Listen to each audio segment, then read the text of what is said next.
يقول الداعية السعودي والمصاب بالشلل الرباعي عبد الله بانعمة: كنت شابا رياضيا قويا أتقن العديد من الرياضات من كمال أجسام وسباحة وفنون قتالية. كنت أستطيع أن أصارع وأغلب 4 رجال معا. كيف لا وأنا الحائز على الحزام الأسود في العديد من الفنون القتالية؟ أعطاني الله الصحة والقوة، لكني للأسف لم أستعملها في طاعته، بل كنت أستعملها في معصيته. أتكاسل عن الصلوات، أفعل المعاصي والمحرمات، كنت مسرفا على نفسي كثيرا، إلى أن جاء ذلك اليوم الذي علم فيه والدي أني أدخن.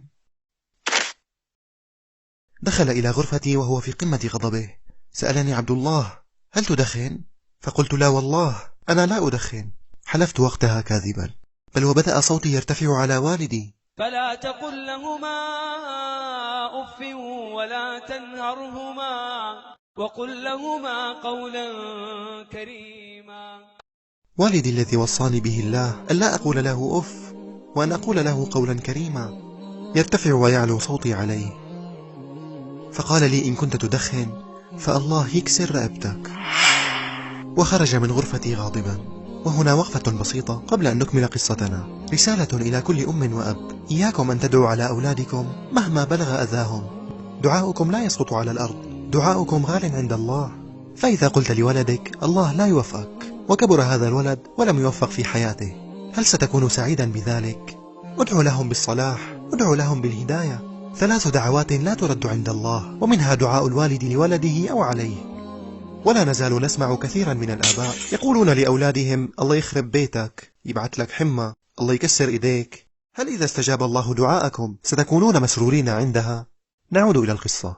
يقول: وفي اليوم الثاني أيقظني والدي لصلاة الفجر. نهضت من الفراش وانتظرت والدي حتى خرج، ثم عدت للنوم. نمت وأنا مرتكب ل3 من كبائر الذنوب. عققت والدي ورفعت صوتي عليه، وحلفت بالله كاذبا، ونمت عن الصلاة. وفي صباح اليوم التالي ذهبت إلى المسبح، طبعا بعد أن هربت من المدرسة. وقبل أن أباشر في السباحة قمت بتدخين السجائر، وبعدها صعدت إلى مكان مرتفع، وكنت وقتها سباحا ماهرا. قفزت إلى الماء فإذا برأسي يرتطم بالأرض، وسمعت صوت فقرات رقبتي وهي تتحطم، وعندها تذكرت دعاء والدي علي. حاولت أن أحرك جسدي لكني لم أستطع. الألم الذي ذقته لو أصاب جملا لأفقده وعيه. ظللت حابسا أنفاسي ل3 أو 4 دقائق، ثم أخرجتها ورأيت شريط حياتي يمر أمام عيني.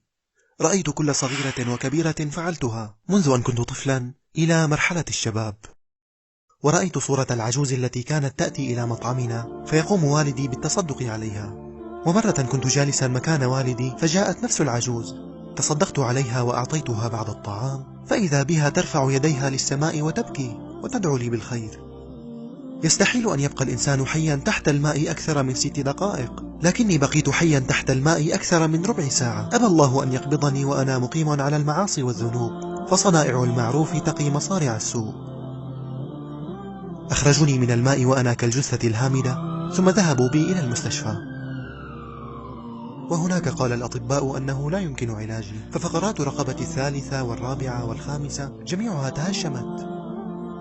وبعد 2 أسبوع قرر الأطباء إجراء العملية، وبقيت في المشفى ل4 سنوات. كانت فترة صعبة جدا، أجريت خلالها أكثر من 12 عملية، أقل عملية منهم استغرقت أكثر من 10 ساعات. قاموا بثقب حلقي لأتنفس منه، وكنت أتغذى من خلال أنبوب يدخلونه من أنفي إلى معدتي.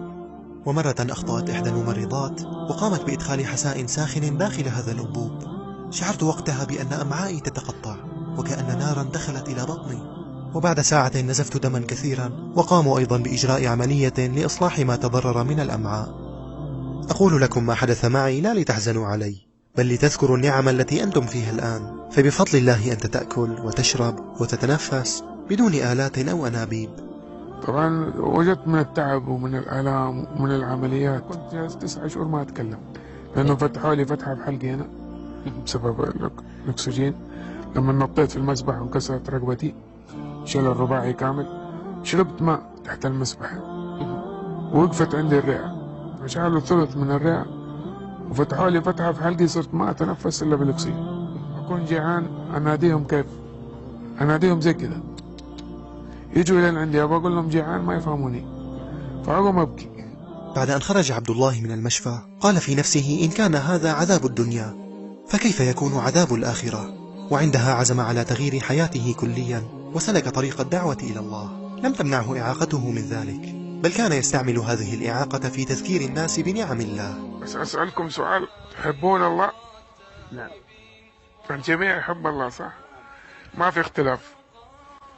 أسألكم بالله، اللي يحب الله أمامي الآن ويسمع كلامي إنه يرفع يده محبة في الله. حتى اللي تابع؟ حتى اللي تابع واللي موجودين معايا واللي وراء الشاشة. أسألكم بالله ترفع يدك محبة لله. يا الله. طب رفعتوا كلكم؟ ها؟ جزاكم الله خير. هل لاحظتم شيء يا شيخ؟ كاميرا عليا؟ كلكم رفعتوا صح؟ أنا رفعت؟ أنا ما رفعت. هل أنا ما أحبه؟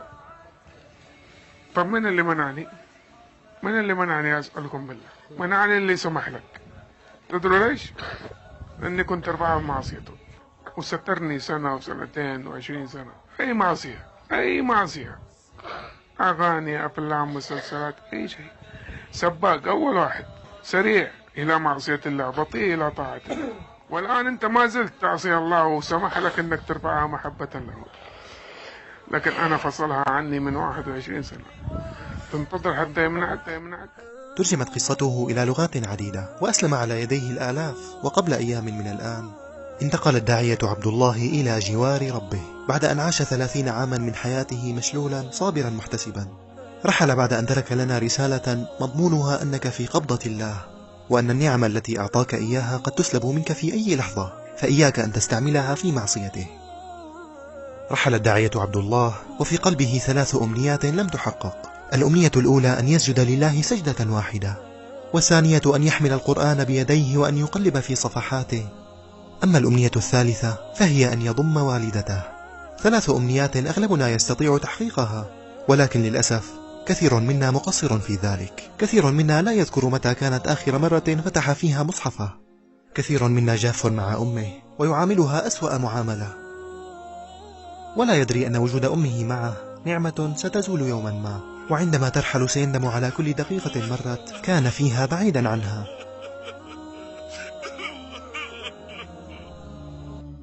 قم الآن واركض إلى أمك، قبل يدها والزم قدمها فثم الجنة، واعلم أن دعوة واحدة تخرج منها أو من والديك قادرة على تغيير حياتك من الأسوأ إلى الأفضل أو العكس.